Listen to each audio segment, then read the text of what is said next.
વિસાવદરમાં મર્યાદા પુરુષોત્તમ ભગવાન શ્રી રામની શોભાયાત્રા નીકળી. વિસાવદરમાં મર્યાદા પુરુષોત્તમ ભગવાન શ્રી રામના જન્મોત્સવની વિશ્વ હિન્દુ પરિષદ તેમજ બજરંગ દળ આયોજિત ભવ્ય શોભાયાત્રા નીકળી હતી. શોભાયાત્રા વિસાવદરના રામજી મંદિરથી પ્રસ્થાન કરેલ ત્યાંથી સરદાર ચોક મેઇન બજાર થઈને રામજી મંદિરે પૂર્ણ થયેલ હતી.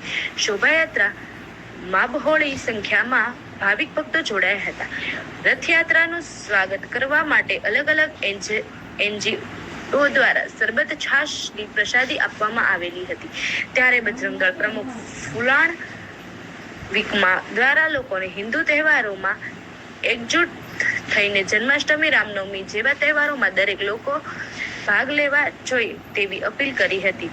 બાયટ કૃણાલ. જય શ્રી રામ. હું કૃણાલ વિકમા, વિસાવદર તાલુકા બજરંગ દળ પ્રમુખ. આજરોજ રામનવમીના દિવસે વિશ્વ હિન્દુ પરિષદ તથા બજરંગ દળ દ્વારા ભવ્ય યાત્રાનું આયોજન કરવામાં આવ્યું હતું. તેમાં 2 ટ્રેક્ટર હતા. તેમાં સ્વામિનારાયણ મંદિરનું એક હતું અને બીજું એક રામજી મંદિરનું હતું. નગરપાલિકા દ્વારા આપવામાં આવ્યું હતું. તેમજ હરેક જગ્યાએ શરબતોનું વિતરણ પણ કરવામાં આવ્યું હતું.